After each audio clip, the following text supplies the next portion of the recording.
आज हमारा finally student दरबार का सेशन नंबर 8 आज यहाँ पे हमारा स्टार्ट होने जा रहा है। टोटल 7 सेशन हम कंप्लीट कर चुके हैं। डेली हम यहाँ पे आधा घंटा पूरी की पूरी फैमिली के साथ यहाँ पर हम कुछ ना कुछ रिवाइज करते हैं और होप्स जो हमारे सेशन चल रहे हैं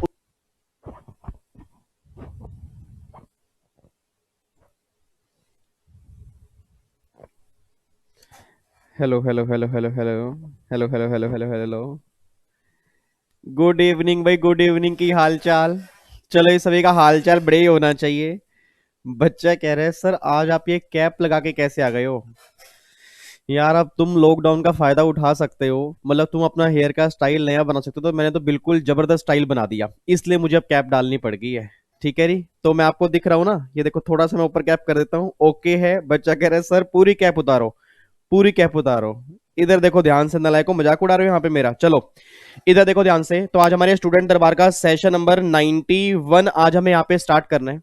कल मैंने प्रोफेशनल का स्टूडेंट दरबार का सेशन नहीं लिया था क्योंकि आजकल मैं अमेंडमेंट नोट्स पे काम कर रहा हूँ और बस मेरा टारगेट ये है कि 15 अगस्त को एक बहुत बड़ा सरप्राइज आपको दूं। बच्चा कह रहा है सर अमेंडमेंट नोट्स आपको दोगे? अमेंडमेंट नोट्स भी कोशिश कर रहा हूँ देने की, और मैंने कुछ इस बार अलग तरीके से अमेंडमेंट नोट्स बनाए हैं। अमेंडमेंट क्लासेस भी आने वाली हैं और 15 अगस्त को एक और बहुत बढ़िया सरप्राइज मैं आपके लिए प्लान कर रहा हूँ। अब वो क्या होगा, कोशिश करता हूँ भगवान से कि 15 अगस्त में कंप्लीट कर दूं, क्योंकि दिन रात उसी में ही लगा हूं, इसलिए मैंने कल सेशन नहीं लिया था।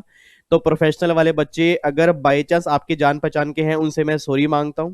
बट आज मैं सेशन यहाँ पे लेने के लिए आ गया हूँ। प्रोफेशनल वाले बच्चों का इस फ्राइडे को मैं कंफर्म सेशन लूंगा, चाहे वो कुछ भी हो जाए। चलो इधर सुना ध्यान से। अब जो एग्जीक्यूटिव वाले फैमिली के मेंबर मेरे सामने इस टाइम बैठे हैं, तो आज हमारे स्टूडेंट दरबार का सेशन नंबर 91 है। सैलरी का टेस्ट हमने कंप्लीट कर लिया था जी। आज हमें हाउस प्रॉपर्टी के क्वेश्चन करने हैं। अब ये हाउस प्रॉपर्टी का टेस्ट हम कहां से करेंगे एक बार आपको बता देता हूं।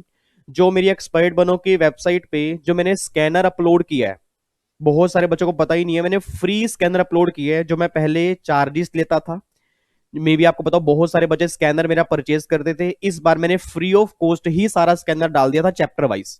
तो उसमें से ना आपका एक एमसीक्यू सेट नंबर 11 है। एक्सपर्ट बनो की वेबसाइट पे जाना, उसमें एमसीक्यू सेट नंबर 11 है। इसके पहले 25 क्वेश्चन जो है वो हाउस प्रॉपर्टी के हैं। तो आज हमारा 25 क्वेश्चन का टेस्ट है।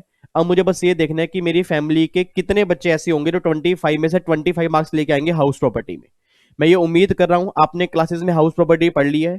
मैं ये भी उम्मीद कर रहा हूं कि आपने 19 घंटे की रिवीजन क्लास इनकम टैक्स में हाउस प्रॉपर्टी रिवाइज कर लिया। और अगर वो दोनों काम आपने कर लिए हैं तो हाउस प्रॉपर्टी का अगर क्वेश्चन करोगे तो गारंटी है आपके पूरे में से पूरे नंबर आएंगे। ठीक है जी, स्टार्ट करते हैं। फिर इधर देखो ध्यान से, और अमेंडमेंट की टेंशन मत लेना। जो भी आपके अमेंडमेंट्स होंगी मैं सितंबर में सारी यूट्यूब पे डाल दूंगा, उसकी आप टेंशन मत लो। बस आपने बस एक काम करना है, स्टूडेंट दरबार में जो भी आपके यहाँ पे टेस्ट होती है ना, वो टेस्ट आपने दिल से देने हैं। उसके जितने नंबर आते हैं वो आपने देखने हैं, और जहां जहां गलती होती है वो भी चेक करो किस क्वेश्चन में आपसे गलती क्यों हो रही है। ठीक है जी। बच्चा कह रहा है सर आप तो आपकी हाफ पोर्शन तो आज दिख ही नहीं रहा यार, ये कैप ना दूसरी है। तो मैं देखता हूँ, चलो। तो मतलब ये लो मेरी आईज आपको दिख गई? बच्चा कह रहा है यस सर। इधर देखो ध्यान से। अब यहाँ पे मुझे एक बार क्वेश्चन स्टार्ट करते हैं। सबसे पहला क्वेश्चन देखो हाउस प्रॉपर्टी का, वो कह रहे हैं vacant site lease rent is taxable as. एक बात मैंने सोच के बोला, हाउस प्रॉपर्टी का चैप्टर आप सबने किया है। हाउस प्रॉपर्टी के चैप्टर में section 22 is the charging section, उसमें क्या लिखा था कि हाउस प्रॉपर्टी के चैप्टर में या तो बिल्डिंग टैक्सेबल होगी या ऐसी लैंड जो बिल्डिंग से अटैच होगी वो टैक्सेबल होगी, जिसको हम बोलते हैं लैंड अपॉर्टिनेंट देयर टू। आपको मैंने क्लास के अंदर भी कहा था कि वेकेंट लैंड जो होती है वो हाउस प्रॉपर्टी में टैक्सेबल नहीं होती। और वेकेंट लैंड अगर हाउस प्रॉपर्टी में टैक्सेबल नहीं है तो कहां टैक्सेबल है? एक बच्चा कहता है अदर सोर्स में। इधर आओ नालायक, आपको मैंने क्लास के अंदर भी कहा था वेकेंट लैंड हाउस प्रॉपर्टी में टैक्सेबल नहीं होगी, तो मे बी वो अदर सोर्स में टैक्सेबल होगी। बट कुछ केसेस में वो पीजीपी के अंदर भी टैक्सेबल हो सकती है। कब? अगर मेरा बिजनेस ही वेकेंट लैंड किराए पर देने का है तो इनकम मेरी पीजीपी की बन गई, और अगर मेरा बिजनेस वेकेंट लैंड किराए पर देने का नहीं है, उस केस में मैंने किराए पर दी है, तो इनकम मेरी अदर सोर्स की बन गई। तो सिंपल सी बात ध्यान देना कि वेकेंट लैंड की इनकम हाउस प्रॉपर्टी में टैक्सेबल नहीं होगी, ये तो कंफर्म है। या तो वो पीजीपी के अंदर टैक्सेबल होगी या वो अदर सोर्स में टैक्सेबल होगी, ये बात ध्यान देना। तो एक बार चेक करो। पहला जी, वेकेंट साइड हाउस प्रॉपर्टी में नहीं जी। बिजनेस इनकम और हाउस प्रॉपर्टी इनकम नहीं। अदर सोर्स की इनकम और business income as the case में भी yes. Option number C is the correct answer. लोरी पहले का आंसर सी है। अब मुझे नहीं पता किन किन बच्चों का सही है। अगर हाउस प्रॉपर्टी अपने सही ढंग से पढ़ा होगा, उम्मीद करता हूं आपका आंसर सही होगा। उसके बाद क्वेश्चन नंबर 2 देखो जी, treatment of unrealise rent for determine income from house property. अपने आप बोल दो जी।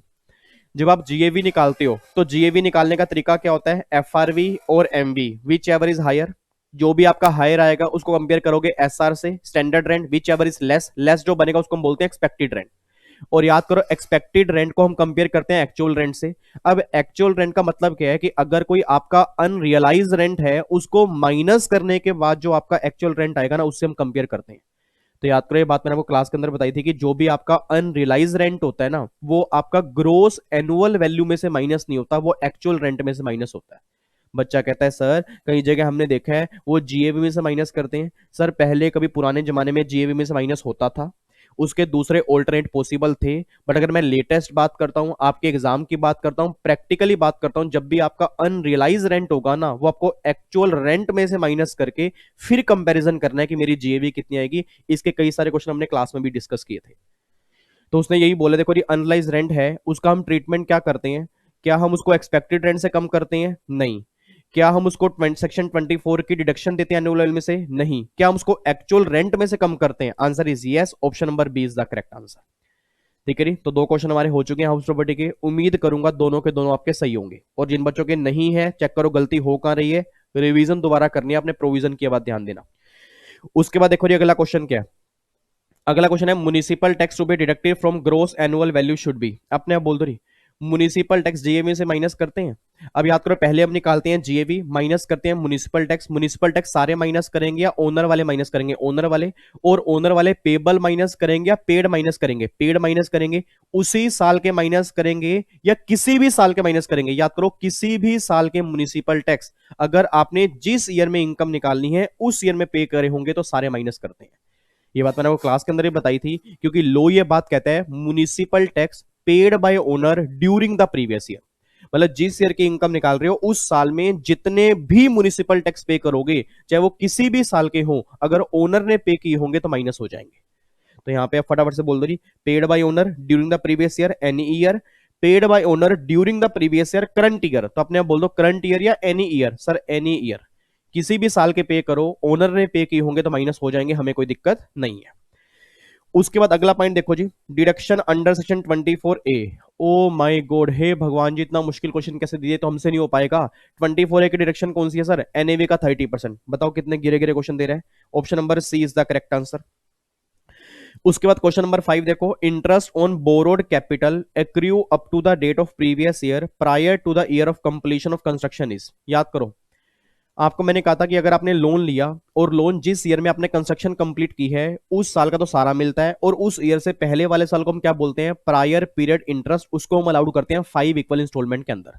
तो देखो उसने वही बात बोली है कि इंटरेस्ट जिस ईयर में कंस्ट्रक्शन कंप्लीट हुई उससे पहले वाले सालों का जो इंटरेस्ट होता है उसको हम क्या बोलते हैं, तो भैया उसको हम बोलते हैं prior period interest allowed in 5 equal installment from the year of completion of construction.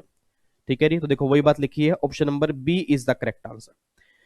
उसके बाद the ceiling limit of deduction under section 24B in respect of interest on loan taken on 1/4/19 for repair of a self occupied house. अब एक question आप मुझे फटाफट से बता दो जी, एक बच्चा बोल पड़ा सर इसमें बताना क्या है, option number C correct answer है ना, 2 लाख रुपए की लिमिट है। आपने क्वेश्चन ध्यान से नहीं पढ़ा सर, उस क्वेश्चन में रिपेयर की बात बोली है और 2 लाख रुपए की लिमिट होती ही परचेज और कंस्ट्रक्शन के लिए है। यहां पे उसने साफ साफ बोला है रिपेयर के लिए लोन लिया उस पर जो इंटरेस्ट पे करोगे तो मैक्सिमम 30,000 की डिडक्शन मिलती है, उससे ऊपर की मिलती नहीं है। तो इसका आंसर क्या आएगा, option number A is the correct answer, ये हमारा आंसर बन गया। सही आ रहे हैं, पक्का पक्का लग रहा है कि प्रैक्टिस कर रहे हो, कुछ कॉन्फिडेंस बिल्डअप हो रहा है। देखो अगर ये क्वेश्चन आपके सारे सही आ रहे हैं ना, ये लगा लो एग्जाम में कॉन्फिडेंस आपका बढ़ के जाएगा। जो बच्चे डेली आते हैं, जो बच्चे डेली आ ही नहीं रहे उनको तो मैं कुछ नहीं बोलूंगा, क्योंकि आजकल बच्चे बहुत समझदार हो गए हैं।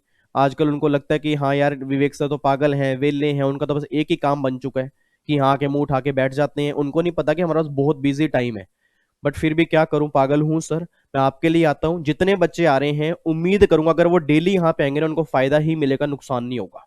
सिर्फ आधे पौने घंटे की बात होती है सर, आधा पौना घंटा तो वैसे ही वेस्ट कर देते हो, और अगर यहाँ पे आके सुन लोगे तो टाइम वेस्ट नहीं होगा आपका। उसके बाद देखो question number 7, where an assessee has two house property for self occupation the benefit of nil annual value will be available in respect of.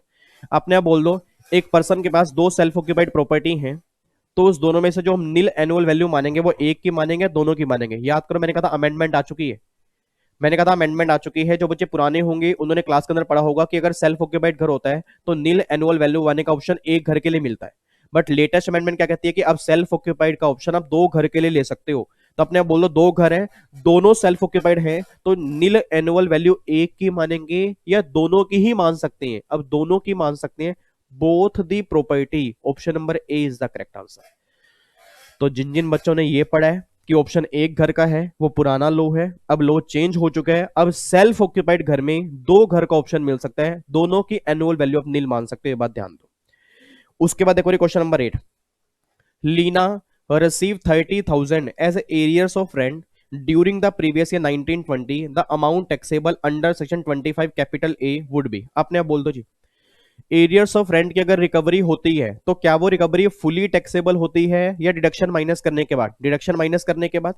तो अगर यहाँ पे 30,000 है, डिडक्शन 30% की है, तो टैक्सेबल कितना होगा? 21% ना, सॉरी 21,000। तो आंसर कितना आएगा? 30,000 नहीं, 20,000 नहीं, 15,000 नहीं, तो भैया इसमें 30% माइनस करूंगा तो 21,000। Option number B is the correct answer. याद आ रहा है कुछ? रिकवरी ऑफ अनरियलाइज रेंट और recovery of arrears of rent हम टैक्सेबल करते हैं सारी नहीं, 30% की डिडक्शन माइनस करने के बाद। अगला क्वेश्चन देखो जी, विद्या है उसको रिसीव हो रहा है 90,000 का रिकवरी ऑफ अनरियलाइज रेंट, उसको अनरियलाइज रेंट की रिकवरी हो रही है। ऊपर वाला क्वेश्चन है एरियर्स ऑफ रेंट की रिकवरी का, ये वाला क्वेश्चन है अनरियलाइज रेंट की रिकवरी का। इस रिकवरी में 20,000 रुपए उसने लीगल खर्चा किया, तो उसने बोल दिया टैक्सेबल कितने होंगे। याद करो ये क्वेश्चन हमने स्टूडेंट दरबार के अंदर भी किया था और वहां पर मैंने कहा था इसके दो ऑल्टरनेटिव पॉसिबल हैं। कुछ लोग ये बोलते हैं कि 90 में से 20,000 लीगल खर्चे माइनस कर दें, 70,000 उसमें 30% की स्टैंडर्ड डिडक्शन माइनस कर दें तो 49,000 टैक्सेबल होगा। कुछ लोग ये बात कहते हैं हम ये 20,000 पे ना लीगल खर्चे माइनस नहीं करेंगे, हम 30% की सिर्फ डिडक्शन ही माइनस करेंगे, तो उस केस में टैक्सेबल निकल के आएगा 63,000।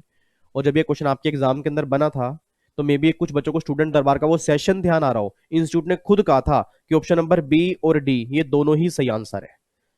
ठीक है जी, तो दोबारा तो क्वेश्चन बनेगा नहीं, क्यों? अगर क्वेश्चन बनेगा तो एक आंसर गायब होगा, बट अगर क्वेश्चन यही दोनों आंसर के साथ बनेगा तो इन दोनों में से कोई भी करके आओगे तो करेक्ट है, मैं गलत किसी को नहीं कह सकता, क्योंकि दोनों ऑल्टरनेटिव पॉसिबल हैं, दोनों ही चलते हैं। बट अगर मैं लॉजिकल बात करूंगा तो लॉजिकल जो आपका है वो 49,000 का आप बोल सकते हो। ठीक है जी, 63 भी गलत नहीं है, 63 भी सही है। ठीक है जी, अगर दोनों बनते हैं तो चाहे 63 पे करके आओगे 49 पे आंसर सही होगा, बट अगर एक ही आंसर दिया है फिर तो वही आंसर हमारा परफेक्ट होगा। उसके बाद एक और गणेश एंड राजेश, क्वेश्चन ध्यान से पढ़ना। Ganesh and Rajesh are co-owner of a self occupied property, they own 50% share each. The interest paid by each co-owner during the previous year on loan taken for acquisition of property during the year 4 is 2,05,000, the amount of allowable deduction in respect of each co-owner. अपने आप बोल दो जी, self occupied वाले case में maximum deduction कितने की मिलती है? 2 लाख की मिलती है, 2 लाख से ऊपर तो मिलती नहीं। अब अगर कोनर इंटरेस्ट पे कर रहे हैं 2,05,000 मतलब 2,05,000, तो क्या हमें 25 ही माइनस करना है या 2 लाख माइनस करना है? 2 लाख, उससे ऊपर तो माइनस हो ही नहीं सकता ना। तो आंसर कितना बनेगा? मैक्सिमम जो डिडक्शन मिलेगी option number C is the correct answer, 2 lakh से ऊपर की नहीं मिलेगी। उसके बाद देखो री, mister X purchase in October 19 a flat in Chennai. October 19 में एक फ्लैट परचेज किया चेन्नई में, to be use for his own residential purpose, अपने सेल्फ ऑक्यूपाइड पर्पस के लिए, फ्रॉम द पीएनबी। उसमें कह रहे हैं he had paid interest on such loan till March 21 78,780, मतलब मार्च 20 तक इतना इंटरेस्ट पे किया। तो भैया 24 में डिडक्शन कितनी मिलेगी? तो भैया सिंपल सी बात है, 2 लाख तक की डिडक्शन है, हमने इंटरेस्ट पे किया 1,78,780 रुपए, तो डिडक्शन कितनी मिलेगी? 1,78,780, इतने की ही हमें डिडक्शन मिल जाएगी, क्योंकि यहाँ पे कोई रिपेयर की बात नहीं हो रही, उसने साफ साफ बोला परचेज। और आप सब जानते हो परचेज और कंस्ट्रक्शन के लिए आपने लोन लिया हो और 5 साल में कंस्ट्रक्शन कंप्लीट कर ली हो तो डिडक्शन 2 लाख तक मिलती है। तो जितना इंटरेस्ट पे करोगे उतना ही माइनस हो जाएगा, तो option number B is the correct answer. ठीक है जी, अब मुझे इतना बताओ पहले, अभी तक 11 में से कितने नंबर अभी तक आपके हैं? 11 में से कितने नंबर है जी? जिन जिन बच्चों के 10 नंबर हैं बहुत बढ़िया चल रहे हैं, 9 नंबर है ठीक है, 8 नंबर है ओके ओके है, और जिनके 7 या उससे कम नंबर है ना वो महानालायक बच्चे हैं। और वो ये चेक करें 7 नंबर से भी कम वाले बच्चे ना, उनको एग्जाम में बहुत बड़ा हार्डवर्क करना पड़ेगा, तब जाके नंबर आएंगे उनके। अगर 11 में से 11 है फिर तो आप कमाल कर रहे हो, इट मीन इसी लाइन पे बस चलते रहो, आप आगे पहुंच जाओगे। ठीक है जी। और मेरे को ये लगता है 11 में से 11 वैसे होंगे नहीं किसी के, कई नालायक बच्चे ऐसे होंगे जिनके पूरे सही नहीं होते, पता नहीं क्या चक्कर है। अगले क्वेश्चन में, question number 12। Mister Jain own a flat in Mumbai which was let out by him in the previous year 1920. Rent है 20,000 पर मंथ अप टू दिसंबर 19। मतलब 9 महीने रेंट रहा 20,000 और फिर उसके बाद हो गया 30,000, मतलब 3 महीने रेंट रहा 30,000। तो अगर मैं इसका टोटल करता हूं तो रेंट आपका निकल जाएगा 1,80,000 और 60, 2,40,000 पे आपका एक्चुअल रेंट निकल के आ गया। उसके बाद फिर यहां पे उसने बोला municipal value, fair rental value, standard rent. तो उसने बोला जी आप ना जीएवी निकाल दो। पहले तो बताओ जीएवी निकालने का तरीका क्या होता है, एमवी और एफवी। एमआरवी याद करो, म्युनिसिपल वैल्यू और एफआरवी, विच एवर इज हायर। तो एमवी और एफआरवी कितने हैं, तो हायर मेरा बन गया 3,00,000। कंपेयर करोगे एसआर से, एसआर कितना 290, विच एवर इज लेस, तो लेस कितना बन गया 290। एक्सपेक्टेड रेंट मेरा बन गया 290। एक्चुअल रेंट मेरा आ रहा है 240। तो अपने बोल दो अगर एक्चुअल रेंट मेरा 240 है तो भैया एआर मेरा कम है, रीजन वैकेंसी नहीं है, क्योंकि कहीं वैकेंसी है ही नहीं। सर पूरा का पूरा 12 महीने घर किराए पर है, चाहे वो रेंट कम था, तो अगर 12 महीने किराए पर है उसका 240 आ रहा है और एआर कम आ रहा है जिसका रीजन वैकेंसी नहीं है, तो उस केस में याद करो ईआर जीएवी बन जाता है। और ईआर मेरा क्या है 2,90,000, तो जीएवी मेरा क्या बन जाएगा 290। Option number D is the correct answer. ऐसे ऐसे क्वेश्चन आपके एग्जाम के अंदर आते हैं। अब अगर आप इसको भी मुश्किल बोलोगे फिर पेपर बहुत मुश्किल आने वाला है जी। अगला क्वेश्चन देखो जी। Mister Ahmed acquire a property in April 19 for self residential house. The loan interest payable to State Bank of India for financial year 1920 amount है 2,10,000। तो अपने बोल दो रही अमाउंट है 2,10,000, अगर इंटरेस्ट 2,10,000 पे कराऊं डिडक्शन कितने की मिलेगी, 2,00,000 से ऊपर की तो मिल ही नहीं सकती। तो ये आंसर कितना आएगा 2,00,000। आप सब जानते हो सेल्फ ऑक्यूपाइड वाले केस में 30,000 या 2,00,000, तो इस केस में लिमिट कितनी लगेगी 2,00,000, क्योंकि क्वेश्चन एक्वायर का है। ठीक है जी। तो चाहे आप 2,10 इंटरेस्ट पे कर रहे हो, डिडक्शन आपको 2,00,000 की मिलेगी, उससे ऊपर की नहीं मिलेगी। तो option number B is the correct answer. उसके बाद ए बोरो ए ने बोरो किया 5,00,000 का लोन 12% पर एनम और बोरो किया 1 अप्रैल 15 को, मतलब 1/4/15 को लोन बोरो किया for the construction of house property which was completed on 15 मार्च 19, 15 मार्च 19 को कंस्ट्रक्शन कंप्लीट हो गई। अमाउंट इज स्टिल अनपेड, आपने प्रिंसिपल पे नहीं किया। The deduction of interest for the previous year 1920 shall be. 1920 में इंटरेस्ट की डिडक्शन कितनी मिलेगी वो आपको बतानी है। That is most important question जो मुझे लगता है एग्जाम के अंदर रिपीट हो सकता है। बच्चा कह रहा है इस क्वेश्चन में है क्या। सर याद करो आपने क्लास में कहा था कि जब भी इंटरेस्ट वाला क्वेश्चन आएगा ना आप इस तरह से डायग्राम बनाओगे। मैंने कहा बहुत बढ़िया, आपको तो याद है। मैंने कहा फिर आगे क्या करोगे, कहता सर आपने कहा था जब लोन लिया 15 में, तो भैया 15 16 1 साल हो गया, 16 17 2 साल, 17 18 3 साल, 18 19 4 साल और 19 20 5 साल।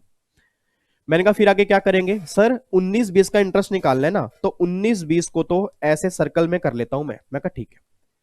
सर कंस्ट्रक्शन कंप्लीट किया 15 मार्च 19 को, मतलब कंस्ट्रक्शन आपने इस साल कंप्लीट किया 18 19 में, 15 मार्च 19 को। बच्चा कहता है सर ध्यान रखना। मैंने कहा क्या, कहता है जिस साल कंस्ट्रक्शन कंप्लीट हुई है ना उस साल का तो पूरा मिलेगा। जिस साल कंस्ट्रक्शन कंप्लीट हुई है उस साल का पूरा मिलेगा, उससे पहले वाले जो भी साल होंगे उसको हम प्री मानते हैं। मैंने कहा यार तुम्हें तो याद है, कहता सर वही तो हमें क्लास का भी तक याद है, आप टेंशन मत लो। तो इट मींस इसका तो पूरा मिलेगा। तो इससे पहले वाले अपने इंटरेस्ट कितना पे किया होगा, 60,000 यहां पे किया होगा, 60,000 यहां पे किया होगा, 60,000 यहां पे किया होगा, 60,000 यहां पे किया होगा और 60,000 ही 19-20 में पे किया होगा, क्योंकि अभी तक हमने प्रिंसिपल पे नहीं किया। अब सोच के बोलना यहां तक हमारा प्री है, यहां तक 18-19 प्री में नहीं आएगा, क्योंकि 18-19 में तो कंस्ट्रक्शन कंप्लीट हो चुकी है। तो अगर ये वाला प्री है तो इन 3 साल का 1,80,000, इसको अलाउड करेंगे 5 इक्वल इंस्टॉलमेंट, तो 36,000 का तो ये हो गया। अब सोच के बोल देना प्री कंस्ट्रक्शन पीरियड की फर्स्ट इंस्टॉलमेंट जाती है उस साल जिस साल कंस्ट्रक्शन कंप्लीट करते हो। तो जिस साल मेरी कंस्ट्रक्शन कंप्लीट हुई उस साल 60,000 तो वो, और 36 ये 96 मुझे उस साल मिलेगा। बट मुझे 18-19 का नहीं बताना, मुझे 19-20 का बताना है। और अगर बच्चा क्लास में इंटेलिजेंट हो 19-20 का भी कितना आएगा, 19-20 का 60,000 तो खुद ही आएगा और 36 प्री का भी तो आएगा, क्योंकि प्री मिलता है 5 साल तक। तो 60 और 36 96,000 आंसर आएगा। तो 1920 में डिडक्शन जो मिलेगी वो मुझे 96,000 की मिलेगी। Option number 20 the correct answer. इस तरह से सर क्वेश्चन बनेंगे, उम्मीद करता हूं आपको समझ में आ रहे हैं। सर एक बार दोबारा बता दो ना, देखो क्वेश्चन पढ़ो, क्वेश्चन को डायग्राम में कन्वर्ट करो। उसने बोला 1 अप्रैल 15 को लोन लिया, 15 16 16 17 17 18 18 19 18 19 में कंस्ट्रक्शन कंप्लीट हो गई, वो प्री में नहीं आएगा। उस साल तो जो पे करोगे वो तो मिलेगा, और प्री की पहली इंस्टॉलमेंट मिलेगी। तो उस साल पे किया 60 और प्री 180 डिवाइड बाय 5, तो प्री की फर्स्ट इंस्टॉलमेंट आ गई 36, तो 96। और अगले साल भी कितना मिलेगा 96, क्योंकि प्री अगले साल भी जाएगा। तो उसने हमसे मांगा किस साल का है 1920 का, तो 1920 मेरा ये है। तो 96,000 जो होगा वो मुझे डायरेक्शन मिल जाएगी। कोई दिक्कत तो नहीं है। लो जी हमारा आंसर निकल के आ गया। क्वेश्चन नंबर 15 पे आओ जी। Mister Padmaja let out a property 20,000 per month during the year 15-16।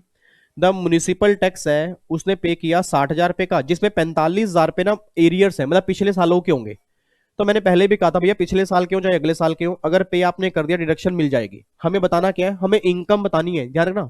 हमें नेट एनुअल वैल्यू नहीं बतानी, हमें इनकम बतानी है। तो मेरी पहले तो ये निकालो मेरी जीएवी कितनी आएगी। मुझे एआर दी है तो एआर ही मेरी जीएवी बन जाएगी, क्योंकि ना तो एमवी है ना एफआरवी है ना ईआर है, तो यही मेरी जीएवी बन गई। जीएवी मेरी आ गई 2,40,000, क्योंकि 20 को 12 से मल्टीप्लाई करूंगा 240, minus municipal tax paid by owner वो कितने हैं 60,000। अब ये मेरा आ गया एनएवी आ गई 180। अब अगर वो एनएवी मांगता, आंसर मेरा 180 आता, उसने एनएवी नहीं मांगा, इनकम मांगी है। और आपसे बढ़िया कौन जानता है इसमें से अगर मैं 30% की स्टैंडर्ड डिडक्शन माइनस कर दूंगा तो 1,26,000 की मेरी इनकम आ जाएगी। रीजन बिंग क्योंकि इंटरेस्ट क्वेश्चन में दिया ही नहीं है, और अगर इंटरेस्ट क्वेश्चन में नहीं दिया तो ओनली स्टैंडर्ड डिडक्शन माइनस करने के बाद मेरा 126 है। यही मेरी इनकम फ्रॉम हाउस प्रॉपर्टी है। Option C is the correct answer. ठीक है जी, कोई दिक्कत तो नहीं है। तो इस तरह से आपके एग्जाम में क्वेश्चन बनते हैं हाउस प्रॉपर्टी के। उम्मीद करूंगा आपको समझ में आ रहे हैं, और अगर नहीं आ रहा तो एक बार दोबारा देख लेना, फिर दोबारा देख लेना, फिर भी नहीं आ रहा फिर कमेंट बॉक्स में डाल देना, आपका मैं अगले सेशन में रिप्लाई कर दूंगा। ठीक है जी, आगे देखो जी। फिर अगला आगे, construction of a house was completed on 31 January 20। Construction complete कर दी 31 जनवरी 20 को। ओनर ने जो लोन लिया था 20 लाख का, वो लिया था 6% पर एनम 1 मई 19 को। ओ भाई साहब, मतलब लोन आपने इस साल लिया और इसी साल कंस्ट्रक्शन कंप्लीट कर दी। लोन आपने इस साल लिया, इसी साल ही कंस्ट्रक्शन कंप्लीट कर दी। आप चेक कर लो, इधर देखो ध्यान से, ये हमारा 1920 है। उसने बोला 1 मई को आपने लोन लिया, 1 मई को, और 31 जनवरी को कंस्ट्रक्शन कंप्लीट कर दी। आपने अब बोल दो क्या इसमें प्री कंस्ट्रक्शन पीरियड का इंटरेस्ट आएगा? नहीं आएगा। तो आपको मैंने पहले भी कहा था इस साल जो इंटरेस्ट पे किया होगा वो तो मुझे पूरा मिल जाएगा, क्योंकि ये प्री वाला नहीं है सर, ये उसी साल का है जिस साल कंस्ट्रक्शन कंप्लीट की। और इस साल पूरे 12 महीने का आएगा, पूरे 12 महीने का आएगा, 11 महीने का सर, 11 महीने का। क्यों? आपने मई को लोन लिया ना, तो अप्रैल से मई तक तो कोई इंटरेस्ट आपने पे ही नहीं किया होगा, तो कितने महीने? 11 महीने।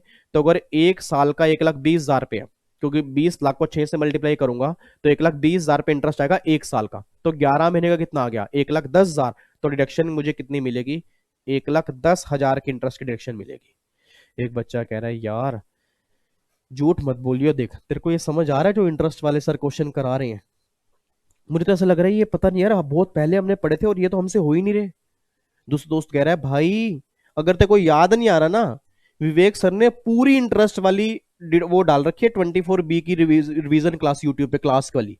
तो जाके ना स्टूडेंट दरबार का वो सेशन देख ले जिसमें सर ने इंटरेस्ट बढ़िया तरीके से समझाया है, तेरे को समझ में आ जाएगा। समझ रहे बच्चा क्या कह रहा है? तो जिन जिन बच्चों को दिक्कत आ रही है, मैंने 24B इंटरेस्ट वाला पूरा कंप्लीट लेक्चर, कुछ बच्चे जानते हैं, मैंने स्टूडेंट दरबार के अंदर डाला था। तो आपसे हाथ जोड़ के रिक्वेस्ट है वो जरूर देख लेना, उसके बाद ये क्वेश्चन करोगे आपको कभी दिक्कत नहीं आएगी।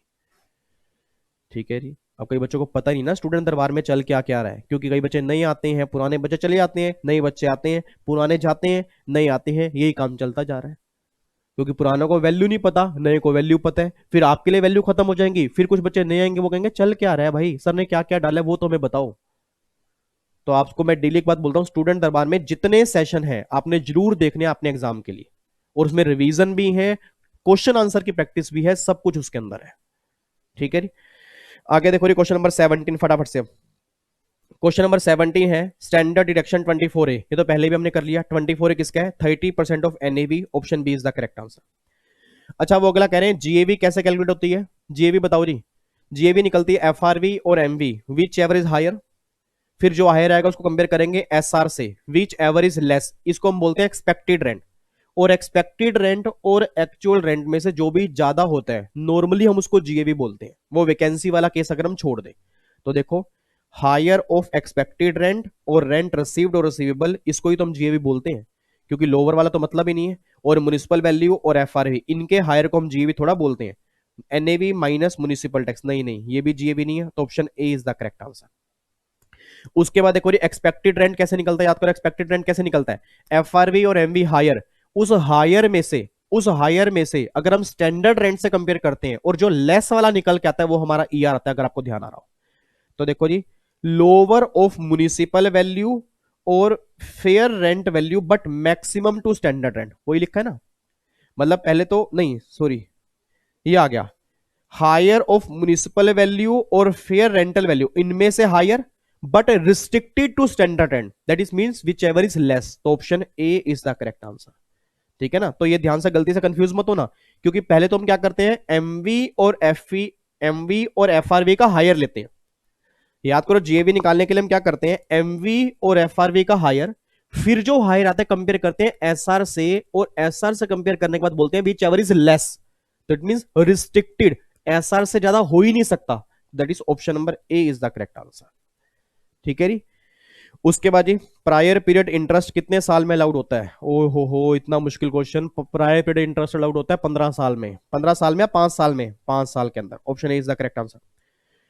बताओ जी 24B, जो आपकी इंटरेस्ट की डिडक्शन है लेट आउट वाले केस में कितनी है? एक बच्चा कहता है 2 लाख, यही होता है जल्दबाजी का नुकसान। लेट आउट वाले केस की बात कर रहा है, सेल्फ ऑक्यूपाइड की बात नहीं कर रहा। याद करो लेट आउट वाले केस में कोई लिमिट ही नहीं होती, तो इसका आंसर आएगा नो लिमिट, उस केस में कोई लिमिट है ही नहीं। लिमिट सेल्फ ऑक्यूपाइड वाले केस में, लेट आउट वाले केस में नहीं है। उसके बाद जी, recovery of unrealise rent shall be taxable under head, that is house property. भाई रिकवरी ऑफ अनरियलाइज रेंट तो हाउस प्रॉपर्टी में टैक्सेबल होती है ना, चाहे आप उसके ओनर हो या नहीं हो, आपकी हाउस प्रॉपर्टी में आती है। If any person is engage in the business of letting out of house property, income shall be taxable under head. अगर मेरा बिजनेस ही लेटिंग आउट का है, आपने आप बोल दो अगर मेरा बिजनेस ही लेटिंग आउट का है तो इनकम हाउस प्रॉपर्टी की बनेगी, पीजीपी की बनेगी, पीजीपी की, option A is the correct answer. Sir ये तो आसान आसान क्वेश्चन आ गए आप। यस आगे देखो, if loan has been taken 1 April 19, loan लिया 1 अप्रैल 19 को और घर कंप्लीट कर दिया इसी साल 31 मार्च 20 को, तो क्या इस केस में प्रायर पीरियड इंटरेस्ट आएगा?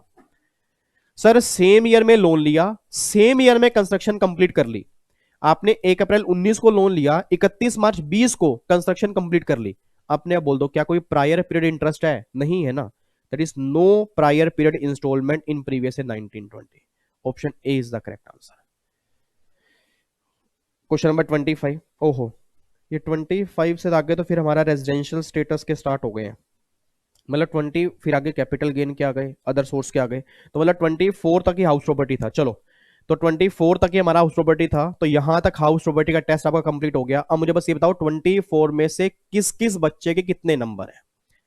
जिस बच्चे के नंबर, झूठ मत बोलना, अपने आप से ऑनेस्ट रहना, मुझसे नहीं, किसी और से नहीं, अपने आप से, जो दिल की ईमानदारी से बोल दे 20 या उससे ऊपर नंबर हैं उनको बहुत बहुत बहुत बहुत बहुत बहुत कॉन्ग्रेचुलेशन, और जिनके 20 से कम है उनको बहुत बहुत बहुत बहुत बहुत सारा गुस्सा, नालायक। 20 से भी कम नंबर है, आराम से 20 आने चाहिए इसके अंदर। अब जिनके 20 से कम है चेक करो गलती कहां कहां हुई है, वो क्वेश्चन दोबारा करो, चेक करो वो कॉन्सेप्ट कौन सा है। इंटरेस्ट वाला है, इंटरेस्ट की पहले क्लास देखो, यूट्यूब के ऊपर ही है, और अगर रेगुलर बैच लिए तो उसके अंदर मैंने कराई है, रिवीजन क्लास में भी देख सकते हो, उसके बाद क्वेश्चन करना। मैं आपको बार बार कह रहा हूं, अगर 90% या उससे ऊपर नंबर आएंगे तब जाके एग्जाम में 70% नंबर आएंगे। अगर इसमें 90% से कम आ रहे हैं तो एग्जाम में लगा लो 60% से कम आएंगे फिर, क्योंकि एग्जाम में प्रेशर बहुत ज्यादा होता है, उसको हैंडल करने के लिए अभी प्रैक्टिस बहुत जरूरी है। ठीक है जी, तो एक बार यहां तक देख लेना किसके कितने नंबर हैं, उम्मीद करूंगा आप सबके सही होंगे। ठीक है चलो फिर बाकी मुलाकात करेंगे नेक्स्ट में। अब सैटरडे को हमारा डाउट सेशन होगा। ठीक है, अब जिन जिन बच्चों के डाउट्स हैं मुझे डाउट्स भेजने स्टार्ट कर दो। सैटरडे को मैं एमसीक्यूज के डाउट लूंगा, ठीक है जी। और संडे को तो हमारा डाउट सेशन होता ही है, तो 2 दिन मैंने आपके सभी बच्चों के लिए डाउट के निकाले, ताकि जिन जिन बच्चों के जो डाउट्स हैं मैं अपनी तरफ से पूरी कोशिश कर सकूं कि आपके डाउट्स मैं खत्म कर दूं।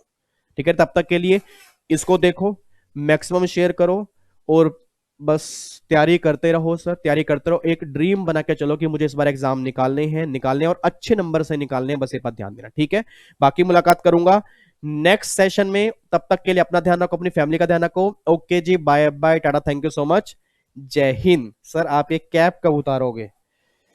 बस भगवान से प्रे करो कि भगवान मेरा भी कोई हेयर का स्टाइल ऐसे बढ़िया सा बना दे, तो मैं भी कैप उतार दूंगा। ठीक है, take care, God bless you, love you so much, bye bye.